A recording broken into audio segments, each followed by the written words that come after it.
Every night when families sit down for dinner or when we reach into the pantry to grab a snack, we often don't think about where the food comes from or whether there's enough for our next meal. Unfortunately, this is not true for many other families throughout the country and in our community. The U.S. Department of Agriculture defines food insecurity as a state in which consistent access to food is limited by a lack of money or other resources.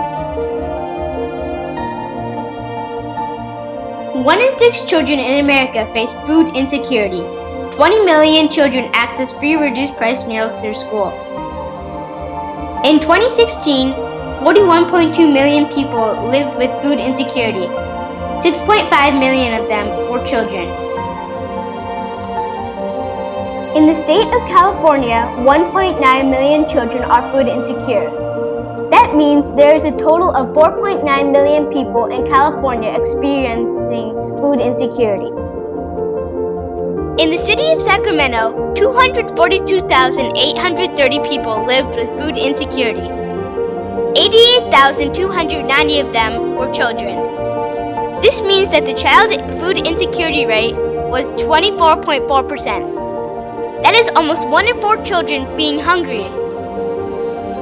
Food insecurity even affects children in school. Let's take a closer look at our school, Del Paso Manor Elementary. At Del Paso Manor Elementary School, we have about 68% of our students who are dealing with food insecure issues. Out of our 625 kids that go to Del Paso Manor, we have a little over 400 students who receive free breakfast and free lunch. I believe that food insecurity affects students here at DPM. When they're coming to school hungry and they don't have any food in their bellies, they haven't had a nutritious breakfast, they're not able to concentrate in class and get the learning that they really need to get while they're here at school. Food insecurity has a tremendous impact on students in school. Not everyone often thinks about this, but when you're hungry, you're not necessarily able to think, your stomach's growling, your mind is focused on being hungry and where your next meal is going to come from. In addition to that, students often know that lunch is their last meal that they're going to get for the day. They're not going to get food again until the next morning when they return to school. Another challenge that we see when working with a lot of our clients is that they aren't able to manage their emotions as well if you don't have access to healthy food on a regular basis. So unfortunately, people can lose their temper more quickly. They can say things that they regret, and there are a lot of kind of negative outcomes that are tied directly to not having enough healthy food. Every year it seems like the rate of food insecurity issues is increasing. So for example, this year at our school, our rate went up about 5% over the previous year. So if the food insecurity rate is going up, what services are in place to help this situation? CalFresh, which is food stamps here in California, and what that is that's a supplemental income for families that are having hard times. What we do is help them apply for the program, and then they receive dollars on an EBT card that they can use to buy healthy food for their family. Families can access food at no cost. As the main food bank for Sacramento County, our organization is working with about 220 partner agencies, and those are church pantries, schools, food programs, where we're making sure we're getting healthy food options and then they're distributing it to families in need. And so what we do is we have a commercial kitchen here, and we prepare hundreds of meals every single day. We serve at the beginning of the month anywhere from 300 to 400 lunches a day and then towards the end of the month we might serve anywhere between 600 and 900 meals each day. So my role at River City Food Bank is to provide food for those in our community who don't have the resources to buy healthy food. We have a number of different programs within Loaves and Fishes here. The main one though is centered kind of around Friendship Park, where people will come to us when we open up each morning at 7 a.m.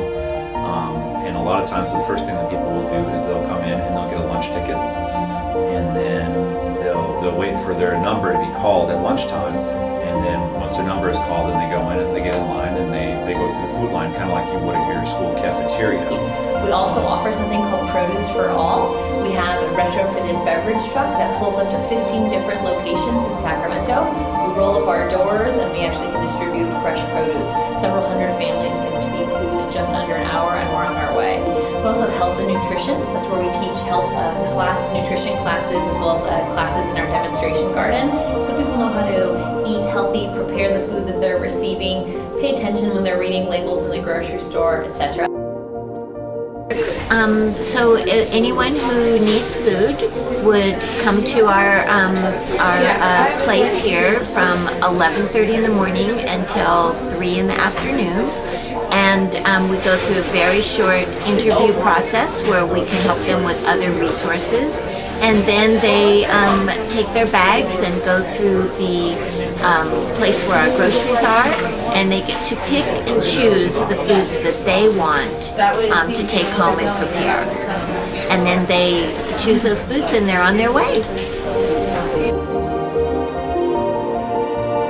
These organizations have a tremendous effect on people's life, but we as individuals can also make a difference. There's so many ways that people can get involved. One easy way is to make a gift. Think about a financial way that you can give to make a difference in our community. Currently, $12 will buy a family of food, enough food for 3 meals for 3 days. So it's a great impact that somebody can make. They can give a financial gift. Another thing they can do is host a donation drive. Canned food, clothing, backpacks, you name it. We can drop off a barrel and a school or a group can collect, and we'll pick it up and give it to families in need. Another way that you can get involved is volunteering. The minimum age is 10, so there's a lot of 10-year-olds and up that can get out in there and become volunteers. We offer volunteer orientation once a week at either one of our locations. You can come down and get involved, and also participate in events. That's a great way for people to become involved. Come out, I run to Feed the Hungry, or in November, drop off a turkey during our annual turkey drive. Or coming up in May, there's a really great thing called Stamp Out Hunger. The United States Postal Service, the National Association of Letter Carriers, will deliver bags to your home. Put some canned food in that and leave it by your mailbox, and that will all come to Sacramento Food Bank and Family Services, and we'll make sure that it's all throughout Sacramento County. There was one time where someone went and purchased like a ton of food from Chipotle. So all the stuff that people need to make a burrito, it came in big like vats, and so we had all this food, and it was just all set out so that we could kind of prepare the burritos ourselves and make the food right on the spot. So it was pretty neat when we had that. We all need to be aware of the food insecurity crisis for our most vulnerable population, the children of Sacramento. What can we do? Sacramento is so fortunate to have organizations like the Sacramento Food Bank and Family Services, Loaves and Fishes, and the River City Food Bank. Let's volunteer, raise funds, help provide resources for our community. Let's be the change.